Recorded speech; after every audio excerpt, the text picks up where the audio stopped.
Hi everyone. 안녕하세요. 전나리 선생입니다. 자, 오늘은요, 역사에서도 space race, 우주와 관련된 서로 간의 경쟁에 대한 얘기를 읽어볼 텐데, 자, 옛날 냉전 시대 때에 거슬러 올라가는 얘기입니다. 자, 먼저 이 네 단어 보고 들어가겠습니다. 첫 번째는 defining. 사실 define이라는 동사에서 나왔겠죠? defining 하면 형용사로 결정적인, 결정짓는 이라는 의미가 되겠고요. dominance. 우리가 dominance라는 거는 우리 dominate, 뭘 지배하다라는 동사가 있죠. 이 dominance라는 거는 그런 걸 이렇게 점령, 우위 혹은 우위성 이렇게 명사로 쓸 수가 있겠습니다. 자, escalate to escalate. 우리가 escalator 생각하면 이해가 될 텐데요. 올라가는 걸 얘기를 하는데 보통은 점진적으로 뭔가가 상승하고 증가하다, 올라가다라는 의미입니다. national pride, 이건 이제 묶어서 국민적 자부심. 그러니까 한 나라의 어떤 자존심 내지는 자부심의 어떤 문제다라는 얘기인데요. 자, 이런 표현들이 어떻게 쓰였을지 한번 확인을 해보도록 할게요. 자, 첫 번째 문장 볼까요? The space race was a defining element of Cold War rivalry. Rivalry between the United States and the Soviet Union, lasting from about 1955 to 1975. 자, 일명 우주 경쟁, 스페이스 레이스라는 건요, 이 냉전의 라이벌 관계가 되겠습니다. 경쟁 관계죠. 이거에 있어서 굉장히 결정적인 요소였습니다라는 거죠. 어디입니까? 냉전 시대 미국과 구소련이 되겠죠. 미국과 소련 사이에 있었던 그 냉전 시대의 라이벌 관계를 얘기하는데요. 이게 대략 1955년부터 75년 정도에 걸쳐서 지속이 되었던, 그러니까 20년 정도 걸쳐서 서로 우주 여러 가지 면에서 경쟁을 했던 시대죠. It was driven by more than curiosity. It symbolized technological dominance, national pride, and military potential. 자, 이런 space race는요, 그냥 단순히 어떤 우주에 대한 호기심, 우리 탐사를 하자 이런 거 이상의 것이었다는 거죠. 그게 동기로서 이렇게 촉발이 되었는데요. 자, 이거는 뭘 상징하냐면 기술적인 우위. 그러니까 그때 이제 미국과 소련이 양대 진영으로 냉전 시대의 그 약간 선두였기 때문에 서로 간에 우리가 더 기술이 진보했다, 우위를 점하고 싶은 거, 그리고 어떤 국가적인 자부심, 그리고 어떤 군사력에 대한 잠재력을 다 이제 어떻게 보면 상징하는 그런 문제였던 거죠. Tensions escalated after the Soviet Union launched Sputnik 1, the first artificial satellite on October 4th, 1957. 자, 이 긴장 관계, 이 tensions라는 거 between the United States and the Soviet Union 되겠죠. 미국과 소련 사이의 긴장이 점점 고조가 되었습니다. 뭐한 후에? 소련이 발사를 한 거예요. 스푸트닉 1이라는 건데요. 인류 최초의 인공위성이 되겠습니다. 그러니까 미국은 당연히 우리가 먼저 쏠 거다 이렇게 생각을 했는데 소련이 57년도에 10월 4일에 이제 이걸 발사를 하니까 엄청 이제 긴장을 했겠죠. 아니, 소련이 우리보다 먼저? 이런 상황이 된 거죠. The achievement alarmed Americans who feared Soviet advances in missile technology. 그래서 이제 이러한 성취, 즉 소련이 이거를 발사한 그러한 성취가 미국 사람들을 깜짝 놀랐겠다는 거죠. 그래서 Americans를 받는 계속정보가 관계되면서 나왔습니다.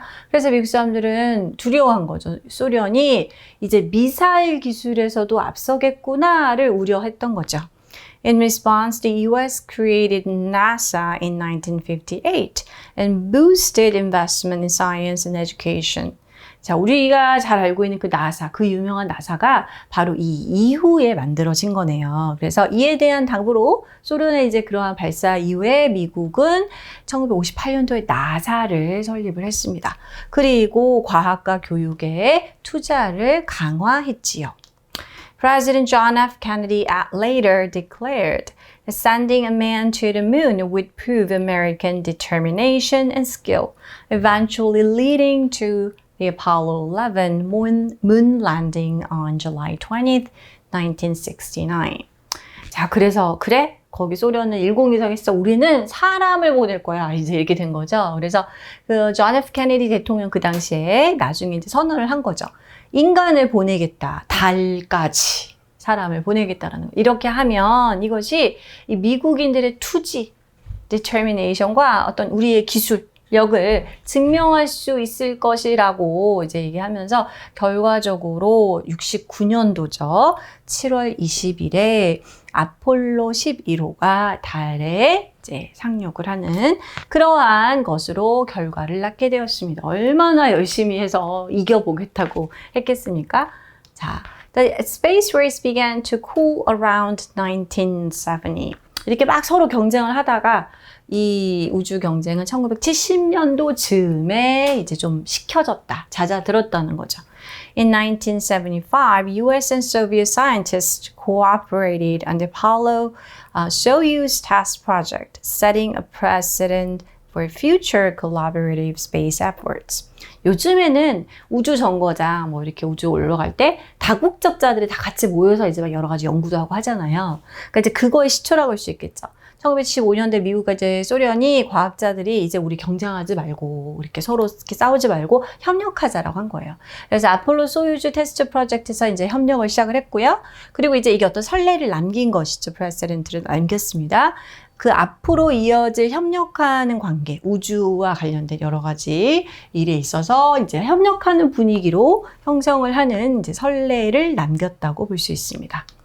Today, countries like China, India, and Japan play major roles in space exploration. 자, 올해 이제 현대 시대에 와서는 미국과 소련만이 아니죠. 중국, 인도, 그리고 일본과 같은 나라들이 우주 탐사에 있어서 중요한 역할을 하고 있습니다.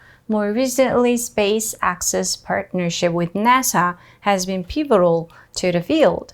Though tensions between President Donald Trump and Elon Musk have raised concerns about future US programs. 자, 미국은 이제 사기업들이 어마어마한 그러한 규모의 회사들이 많기 때문에 국가적인 차원의 나사뿐 아니라 이렇게 스페이스X와 같은 우주 관련 회사들이 있죠. 그래서 최근에는 스페이스X, 일론 머스크의 회사죠. 스페이스X의 그런 나사와의 협력이 굉장히 중추적인 역할을 해왔다라는 거, 이 분야에 있어서. 이제 미국 같은 경우는 비록 이제 최근에 어떤 일이 있었습니까? 도널드 트럼프 대통령과 일론 머스크가 막 이렇게 선거 이렇게 될 때는 이렇게 같이 친하게 지냈는데 요즘엔 갈등이 있어서 이제 결별하는 분위기죠. 그래서 이 앞으로의 이와 관련된 프로그램에 있어서 우려를 낳고는 있지만 우려가 일어나고 있긴 하지만 어쨌거나 이렇게 프라이빗 컴퍼니하고 나라의 그 기관이 함께 협력해서 이제 계속 이걸 하고 있다라는 거죠. 자, 이렇게 해서 우리 이제 이 부분 한번 보겠습니다. 간단하게요. 자, 이 성과, 우리 아까 소련이 최초의 artificial satellite을 쏘았던 그 성과로 인해서 미국인들을 깜짝 놀래킨 거죠. 불안하게 했습니다. 그래서 이러한 이 미국 사람들은 어땠습니까? 소련의 미사일 기술이 진보될 것을 되게 우려했던, 그때는 서로 간의 냉전 시대에 막 전쟁이 언제 나냐 이런 분위기였기 때문이죠. 자, 이렇게 앞에 나온 Americans를 받는 관계대명사 계속적 용법은 당연히 who가 들어가야 되겠죠. Okay, this is all for today. I'll see you next time. Bye bye.